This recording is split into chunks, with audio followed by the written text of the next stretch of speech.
नमस्कार दर्शकों, मैं ज्योतिषी रमन कुमार आपका स्वागत करता हूं। दर्शकों, आज हम जानेंगे वो कौन सा ऐसा चमत्कारिक उपाय है और वो कितनी बार करने से हमें परिवार का सुख मिलेगा, धन का सुख मिलेगा, धन में बरकत मिलेगी, गृहस्थ का सुख मिलेगा। अगर हमारी डेली रूटीन भी अगर डिस्टर्ब है तो वो भी हमारी ठीक हो जाएगी। देखिए, गुरु ग्रह तो वैसे लाखों चीजों का मालिक है, लेकिन गुरु ग्रह से हमें चाहिए क्या? मान लीजिए अगर आपको आपके परिवार का सुख नहीं मिल रहा, आपकी परिवार के साथ नहीं बन रही, बड़े बुजुर्गों के साथ आपके लड़ाई झगड़े रह रहे हैं, धन में आपके बरकत नहीं है, तो आपने एक पीतल की कटोरी लेनी है, उसके अंदर आपने चने की दाल भरनी है और इसको जाकर आपने हर गुरुवार मंदिर के पुजारी को दान करनी शुरू करनी है। मंदिर का पुजारी जो होता है वो गुरु ग्रह से संबंधित होता है और मंदिर ग्रह हमारा दूसरा भाव होता है। अगर धन और परिवार में दिक्कतें आए तो लिखा गया है, अगर चने की दाल पीतल की कटोरी में रखकर हम पुजारी को दान करते हैं तो ये जो धन कमाने की दिक्कतें हैं हमारी जिंदगी से सदा के लिए चली जाती हैं। और गुरु का आशीर्वाद लेने से, जो कि ब्राह्मण देवता पुजारी होते हैं, अगर हम उनका आशीर्वाद लेते हैं, जो हमारी मान सम्मान में कमी आ रही है, जो हमारे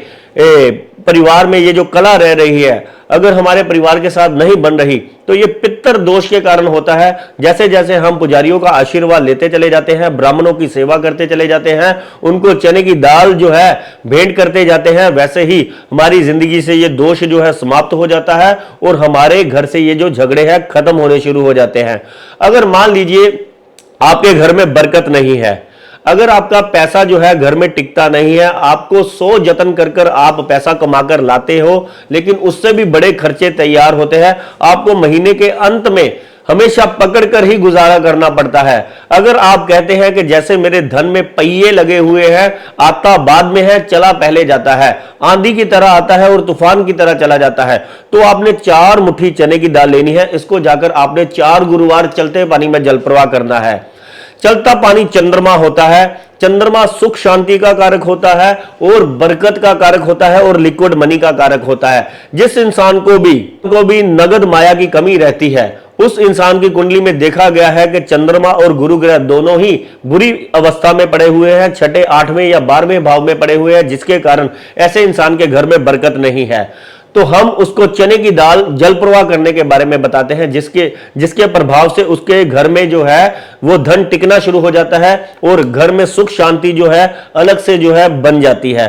तीसरे नंबर पर, मान लीजिए आपको अगर आपके ज्ञान का फायदा नहीं हो रहा, आपकी कदर नहीं है, मान सम्मान नहीं है, आपकी गृहस्थ में जो है लड़ाई झगड़े रहते हैं, डेली रूटीन अगर आपकी डिस्टर्ब है, तो आपने क्या करना है, ये चने की दाल रात को भिगो कर रखनी है। इसको जाकर 1 मुट्ठी चाहे ले चाहे 2 मुट्ठी ले, इसको जाकर 43 दिन लगातार अगर आप गाय माता को खिलाते हैं, गाय माता को गौशाला में अगर जाकर आप गाय माता को खिलाते हैं, तो 7वां घर जो कि हमारे गृहस्थ से संबंधित होता है, हमारी डेली रूटीन से संबंधित होता है, जैसे जैसे हम गाय को चने की दाल खिलाते चले जाते हैं तो अनेकों प्रकार की ये जो बाधाएं हैं, फूटी किस्मत वाला भी ये उपाय करता है तो वो भी हर प्रकार की परेशानियों से इससे मुक्ति पा जाता है। अगर कोई चने की दाल गाय को खिलाता है तो 43 दिन लगातार गाय को अगर चने की दाल अगर आप खिलाते हैं, इससे आपकी डेली रूटीन भी ठीक हो जाती है, आपके गृहस्थ में भी शांति होती है। और अगर आपकी कुंडली में ये जो पितर दोष जो कि आपको बताया जाता है, जिसके कारण आप सोचते हैं कि मेरे घर में ना कोई खुशी का कार्य होता है, ना धन टिकता है, ना परिवार में कला खत्म होती है, तो ये सारे के सारे दोष जो है जड़ से समाप्त हो जाते हैं। ऐसे आप उपाय कर सही उपाय कर आप भी बन सकते हैं भाग्यवान। मात्र इतने छोटे छोटे से उपाय, लेकिन सही तरीके से करने से ही आपको फायदा मिलेगा। धन्यवाद, नमस्कार।